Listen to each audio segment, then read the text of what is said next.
안녕하세요. 한 주간 잘 지내셨나요? 오늘은 저랑 이상스쿨에서 뜨거운 반응을 보였던 두 가지 이슈에 대해 이야기해보려 합니다. 그럼 이상스쿨의 탑2 지금 만나보겠습니다.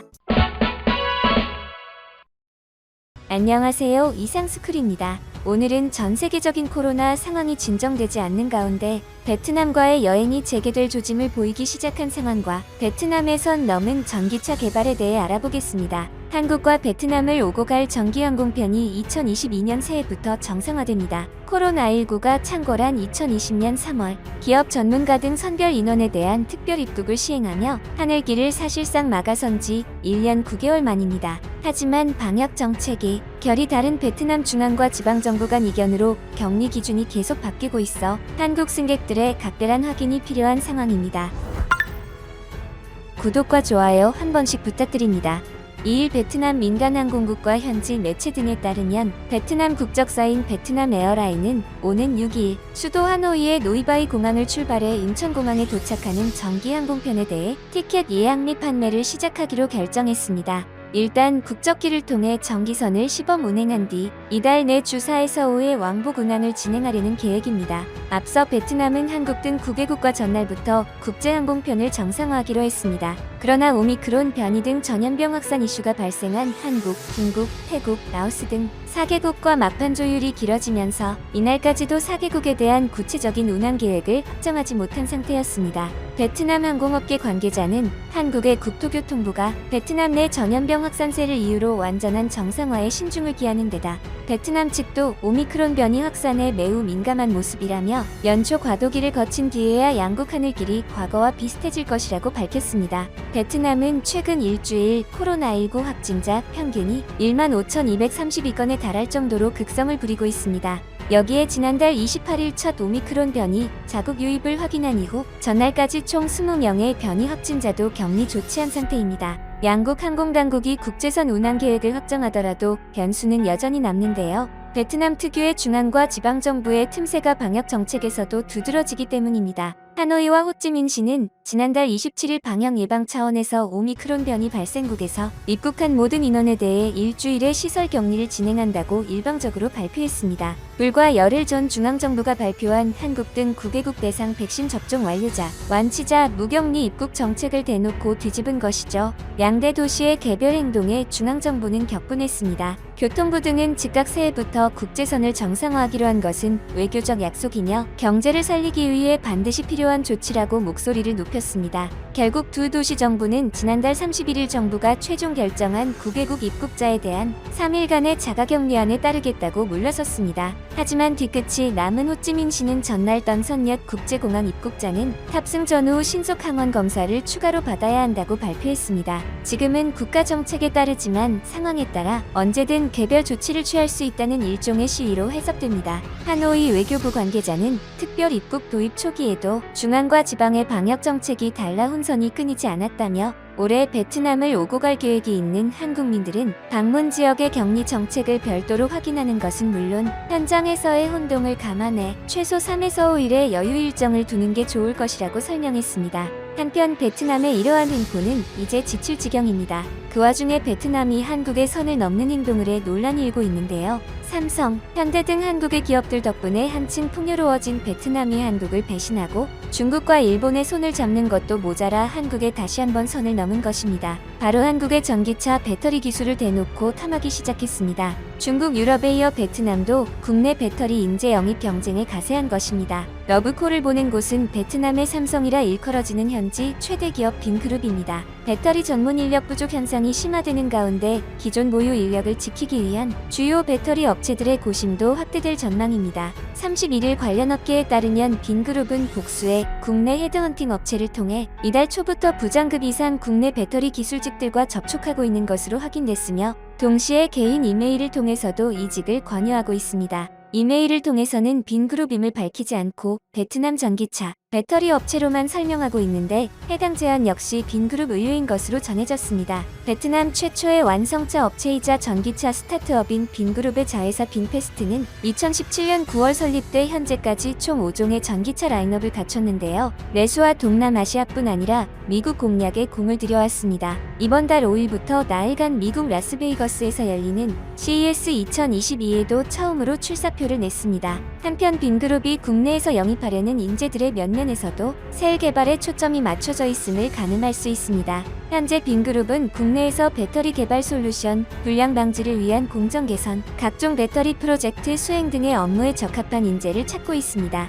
한 배터리업계 관계자는 중국 유럽으로 간 선배들이 2에서 3년 만에 팽당했다는 소식을 접하게 되면서 업계 내부에서도 외국 기업의 스카우트에 인식이 좋은 것만은 아니라면서 이 같은 상황을 모를 리 없는 빈그룹이 한국 인재 영입을 위해 중국, 유럽보다 높은 수준의 차후를 내걸었을 것이라고 추정했습니다. 또한 베트남의 빈그룹이 전기차 사업을 본격화하며 빈페스트는 베트남 중부 흑딘성에 사조동 약 2천억 원 규모의 전기차 배터리 공장을 건설했습니다. 지난달 13일 도의제에 따르면 빈그룹은 전날 오후 베트남 중부 흑딘성 공항경제특구에서 2천억 원 규모의 배터리 공장 기공식을 열었습니다. 이날 기공식에는 응우옌 수원 푹 베트남 국가주석을 비롯해 쯔엉떤 상 전 국가주석, 응우옌 싱웅 전 국회의장과 레반타인 부총리 등 정계 주요 인사들이 참석했습니다. 빈페스트는 흑딘성에 대규모 전기차 생산 공장을 건설하고 있습니다. 전체 부지 면적만 1,500헥타르에 달하는 것으로 알려졌습니다.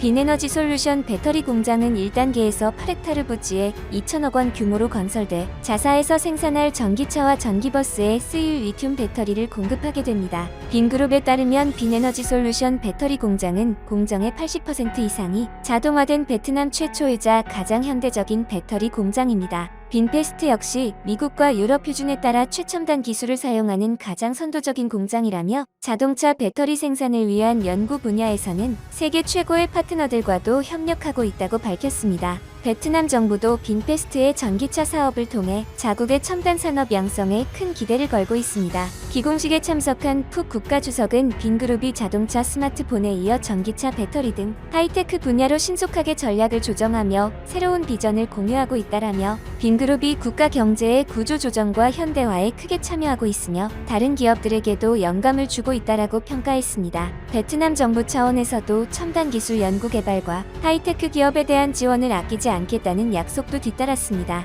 타이티 타이나이 빈그룹 부회장도 배터리 공장 기공에 대해 빈페스트의 공급 현지화 전략의 핵심이라 밝히며 자체 배터리 생산을 통해 앞으로 생산하게 될 전기차에 다양하고 적합한 배터리를 안정적으로 공급하고 글로벌 전기자동차 혁명에도 기여할 수 있을 것이라 강조했습니다. 응우인 비핵광 빈그룹 CEO 역시 공급의 현지화는 물론 청정에너지 생태계 구축을 위한 노력의 상징이라 평가했습니다. 베트남에서 이렇게 전기차에 사활을 거는 이유는 전기차가 미래 먹거리이기도 하지만 지속적인 오토바이 통행량 증가가 심각한 환경오염과 교통 문제를 야기해 이 문제를 해결하기 위한 방안이 전기차 확대이기 때문이었습니다. 그런데 베트남은 하루아침에 전기차를 만들 기술력이 없었는데요. 그래서 당시 LG화학이 빈페스트와 현지 배터리 회사를 설립해 베트남의 전기차 사업에 물꼬를 텄습니다. 얼마 지나지 않아 LG화학은 세계 전기 오토바이에 배터리를 공급해 LG화학의 배터리를 탑재한 전기 오토바이는 1년 만에 3만 대의 판매 실적을 달성했으며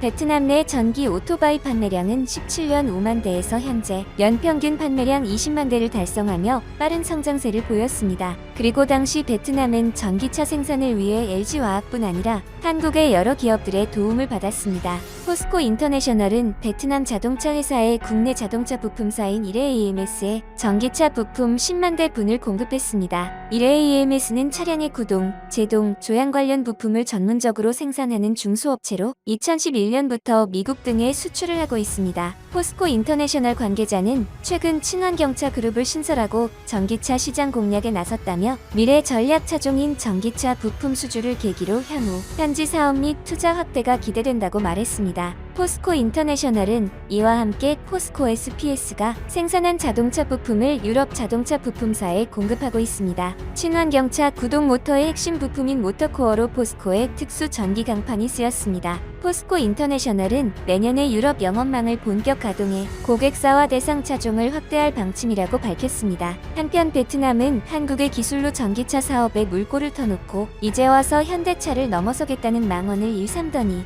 이제는 한국 기업들의 인재를 빼내려는 시도까지 했습니다. 현재 베트남이 기대를 저버리지 않고 선을 넘는 행동을 계속하고 있는 상황입니다. 안녕하세요. 이상스쿨입니다. 오늘은 현재 전 세계적인 물류 대란으로 기업들의 고심이 커지고 있는 가운데 이런 상황에서 새로운 기회를 포착한 러시아가 한국과 함께 미래 물류 전쟁에서 승기를 잡기 위한 투자를 시작했다는 소식을 전해드리겠습니다. 구독과 좋아요 한 번씩 부탁드립니다.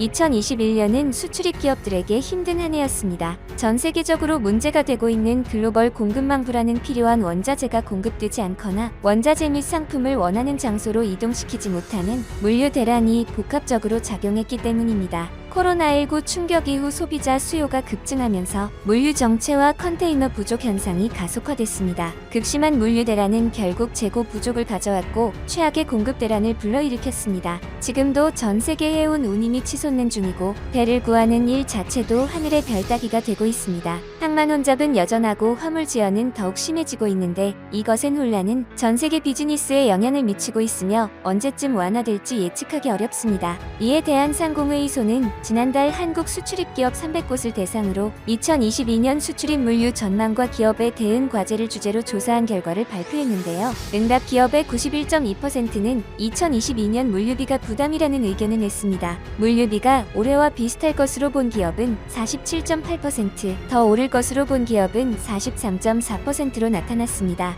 기업들은 2022년에도 물류비 상승이 지속되면 영업이익 감소를 피할 수 없을 것으로 내다봤습니다. 54.3%의 기업이 영업이익 감소를 전망했고 16.7% 기업은 제품 가격 경쟁력 저하, 11.7% 기업은 해외 거래처 감소 등을 겪을 것으로 예상했습니다. 국내 기업 44%는 글로벌 물류 대란이 끝나는 시점을 2022년 하반기 이후로 전망했으며 2023년이 돼야 정상화될 것이라고 답한 기업은 40.7%로 나타났습니다. 이렇게 전 세계가 물류 대란으로 고민을 하는 가운데 러시아는 캄차카반도를 중심으로 한 북극 항로 개발을 시작하려 하고 있습니다. 러시아는 오래전부터 북극 항로를 개발해 자신들의 물류 패권을 차지하려는 구상을 했습니다. 하지만 추운 날씨로 인해 얼어붙은 바다를 뚫고 가기란 쉬운 일이 아니었죠. 그런데 지구가 이상기온에 몸살을 앓기 시작했습니다. 현재 한겨울 극심한 한파가 몰아치는 미국 최북단 알래스카주도 지구온난화의 여파를 피하지는 못했는데요. 뉴욕타임스는 29일 알래스카 최대 섬 코디에게 온도가 지난 26일 19.4도를 기록 20도를 육박했다고 보도했습니다. 이는 알래스카에서 12월 관측된 최고 온도였죠. 북극과 가까운 알래스카의 12월 평균 기온이 영하 5에서 0도라는 것을 고려하면 이상 기후 현상이라고 할 수 있습니다. 결국 인류의 입장에서는 슬프게 다가오는 지구온난화가 러시아의 계획에는 호재로 작용하게 된 것입니다. 한편 러시아가 물류 대란을 한 번에 해결할 북극 항로를 개발하기 위한 파트너로 한국을 지목해 관심이 쏠리고 있습니다. 북극 항로의 양 끝에 위치한 무르만스크 및 캄차카 LNG 환적항은 LNG 운송에 관한 한 양 날개의 역할을 하는 터미널입니다. 노바텍의 야말반도에서 쇠빙 LNG 운반선이 화물을 운송해오면 이를 일반 LNG선으로 환적하는 역할을 하게 됩니다. 캄차카 환적항의 위치는 캄차카반도 동쪽의 베체빈스카야만이며 무르만스크 환적항은 바렌츠해의 우라 쿠바 피오르드에 각각 설치됩니다. 두 곳 다 움푹 들어간 지형으로 파도의 영향을 거의 안 받아 안정적인 환적이 가능하죠. 특히 우라구바는 노르웨이 국경에서 멀지 않으며 연중 내내 얼음이 얼지 않는 깊은 피오르드여서 콜라반도에서 운송 및 물류에 가장 유리한 곳으로 여겨집니다. 환적시설이 설치되는 바지선은 현재 대우조선해양이 건조하고 있습니다. 척당 36만 세제곱미터의 저장 규모를 가지며 일단 한 척씩 설치한 뒤 추가로 한 척씩을 더 주문할 수 있습니다. 바지선은 동시에 두 척의 LNG선의 선적이나 하역 업무를 할 수 있습니다. 그런데 러시아의 이러한 계획을 방해하는 나라가 등장했습니다. 바로 일본인데요. 일본은 쿠릴 열도를 걸고 넘어지며 러시아의 북극 항로 개발을 제지하려 하고 있습니다. 이러한 일본의 방해에 러시아는 일본과 영유권 분쟁 대상인 쿠릴 열도 방어를 위해 작년 12월부터 열도 배치 군사력을 계속해 늘리고 있습니다. 인테르팍스 통신에 따르면 러시아 태평양 함대는 지난달 2일 쿠릴 열도 마투아 섬에 배치된 해안 방어용 지대함 미사일 시스템 바스티온 요새 가동에 들어갔다고 밝혔습니다. 마투아 섬은 러일 영토 분쟁 대상인 남쿠릴 열도에 속하지 않지만 인접해 있습니다. 섬에는 업무 및 주거 시설이 갖추어진 군사 도시도 건설된 것으로 알려졌습니다. 앞서 러시아군은 마투아 섬에 군용 수송기 이착륙이 가능한 비행장이 건설됐다고 밝힌 바 있습니다. 지난 2016년엔 남쿠릴 열도에 속한 이투르프와 파시르 섬에 지대함, 미사일 발과 바스티온이 배치됐다고 현지 언론이 보도한 바 있습니다. 발 미사일은 2008년부터 러시아군에 실전 배치되기 시작한 신형 지대함 미사일로 사거리가 260km에 달합니다. 러시아와 일본은 하부마이, 시코탄, 쿠나시르, 이투르프 섬 등 남쿠릴 열도 4개 섬을 두고 영유권 분쟁을 벌이고 있습니다. 일본은 1855년 제정 러시아와 체결한 통상 및 국경에 관한 양자 조약을 근거로 이 섬들에 대한 영유권을 주장하고 있습니다. 한편 남쿠릴 열도를 실효 지배 중인 러시아는 쿠릴 열도가 2차 대전 종전 후 전승국과 패전국 간 배상 문제를 규정한 1951년 샌프란시스코 강화 조약 등에 따라 합법적으로 러시아에 귀속됐다면서 반환 불가 입장을 고수하고 있습니다. 일본은 이러한 러시아의 행보에 보란듯이 북극에 대한 야욕을 드러냈는데요. 한국해양수산개발원에 따르면 일본 정부는 이를 위해 작년 4억 엔을 확보했으며 향후 5년간 총 335억 엔을 투입할 계획입니다. 일본은 2017년도 예산에도 연구선 조사비를 책정한 바 있으나 무산됐습니다. 북극연구선은 해상 드론과 음파 탐지기 등 최신 기기를 탑재해 데이터 수집을 하며 해빙의 분포나 움직임을 관측 및 예측하는 역할을 하게 됩니다. 일본 정부가 북극해 관측 활동에 적극 나서는 이유는 동아시아와 유럽을 최단으로 연결하는 북극 항로의 중요성이 날로 커지고 있기 때문입니다. 지구온난화로 해수온도가 상승해 해빙이 감소하면서 러시아 측 북동항로는 88일간 해빙이 없는 상황에서의 선박 운항이 가능해졌기 때문입니다. 이런 배경에서 러시아는 항로상의 자원 개발에 박차를 가하고 있으며 중국 등 여러 국가도 자원 개발에 자본을 투입 중이죠. 도쿄대 첨단과학기술연구센터 코이즈미 유트김 교수는 러시아가 북극 항로를 연안국의 자격으로 관리하고자 하고 중국이 준연 안국으로 자리매김하는 상황에서 세빙연구선 건조는 자원 개발뿐 아니라 항로 확보를 위해 필요한 정책이라고 말했습니다. 그런데 러시아도 일본의 이러한 행보는 상당한 부담으로 작용할 수밖에 없습니다. 그래서 러시아는 일본에 공통적으로 적대심을 가진 한국과의 협력을 제안한 것이죠. 사실 러시아가 한국과 협력을 하면 러시아가 손해를 볼 수 있는 입장입니다. 그러한 사실을 모를 리 없는 러시아가 한국에 손을 내민 것은 한국의 LNG 선박 기술 때문으로 보여지는데요. 북극 항로 개발을 위해서는 상당한 성능의 LNG 선박이 필요합니다. 현재 LNG 선박은 한국의 기술을 따라올 나라가 없는데요. 그 사실은 일본과 중국도 한국에서 LNG 선박을 수입하는 모습만 봐도 알 수 있습니다. 이와 같은 양국의 협력은 이미 작년에 시작됐는데요. 대우조선해양과 삼성중공업이 러시아에서 쇠빙 액화천연가스 운반선을 각각 4척씩 총 8척 수주한 것으로 알려졌습니다. 쇠빙 LNG선 척당 신조선 가격은 3억 달러대 수준으로 고부가가치 선종에 속합니다. 조선업계 및 관련 외신에 따르면 러시아 에너지 국영기업 노바텍은 아틱 LNG2 프로젝트에 투입될 쇠빙 LNG선 8척을 두 한국 조선소에 발주했습니다. 계약 금액은 알려지지 않은 가운데 통상적인 선가를 감안하면 척당 가격이 3천억 원 중반대 수준을 상회할 것으로 보입니다. 대우조선해양은 4척에 대한 도크 예약을 완료했고 삼성중공업은 2척은 확정, 2척은 옵션 물량으로 확보한 것으로 알려졌습니다. 두 조선사는 곧바로 세부 설계 및 건조 작업에 착수하여 오는 2023년부터 선박 인도를 시작할 예정입니다. 쇠빙 LNG선은 러시아 해역 인근과 북극 항로에서 두꺼운 얼음을 깨트리며 운항하는 특성 때문에 2억 달러대 수준의 통상적인 LNG선보다 더 높은 부가가치를 가진 선종으로 인식되고 있습니다. 국내 조선소들은 야말 프로젝트 등 러시아가 매일 발주하는 쇠빙 LNG선 프로젝트에서 가시적인 성과를 기록하고 있습니다. 조선업계 관계자는 러시아는 2035년까지 LNG 생산량을 연간 1억 4천만 톤으로 확대할 것을 목표로 하고 있다라며 러시아가 관련 용선 계약과 쇠빙선 발주를 지속할 것으로 보이는 가운데 러시아 측과 여러 쇠빙선 건조 계약을 체결한 바 있는 국내 조선업계에는 기회의 장이 되고 있다라고 설명했습니다. 한편 작년부터 2년 조만간 러시아는 북극 이사회 의장국으로 활동하면서 북극 개발의 기반을 다질 것으로 예상됩니다. 바이든 행정부 출범 이후에도 미국과의 관계는 좀처럼 개선될 기미가 없지만 기후변화의 영향을 직접적으로 받고 있는 북극에서는 양국 간 협력 가능성이 열려 있습니다. 만약 북극 문제에서만큼은 러시아와 미국이 뜻을 같이 한다면 한국은 러시아와 미국 두 국가와의 동맹을 더욱 굳건히 할 수 있는 기회가 되기도 합니다. 우리나라는 2013년 북극 이사회 정식 옵서버 국가로 참여하고 있습니다. 우리나라는 LNG 쇄빙선 건조 능력 덕분에 북극 개발의 중요한 파트너가 될 수 있는 기반을 가지고 있는데요. 푸틴 대통령은 2024년까지 북극 항로의 물 동량을 8천만 톤으로 확대하라고 지시한 바 있으며 2030년에는 1억 톤까지 끌어올리려고 합니다. 한편 일본의 방해에도 러시아 극동개발부는 일본과 수년째 영토 분쟁 중인 사할린주 쿠릴 열도 개발 사업에 한국 기업 참여를 유도하기 위해 세금 면제 혜택을 제안했습니다. 러시아 국영 타스통신은 작년 11월 2일 방한 중인 알렉세이 체쿤코프 러시아 극동북극개발부 장관이 서울 롯데호텔에서 박기영 산업통상자원부 2차관과 만나 쿠릴 열도의 특혜 체제를 제안했다고 보도했습니다. 이날 체쿤코프 장관은 푸틴 러시아 대통령을 대신해 쿠릴 열도에 조성될 예정인 사업 투자자를 위해 특혜를 제공한다며 이익, 부가가치, 재산, 토지, 교통 등에 대한 세금 면제를 골자로 하는 특별 세제를 개발하고 있다고 밝혔습니다. 그러면서 체쿤코프 장관은 러시아와 한국 간 성공적인 무역, 경제협력 경험을 언급하며 향후 추가 협력을 재현할 수 있다고 강조했습니다. 이처럼 러시아는 일본의 분쟁에도 불구하고 한국과의 협력을 더욱 강화하고 있습니다. 앞으로 물류 대란을 해결하며 북극 항로 개발의 주요 국가로의 대한민국을 응원합니다.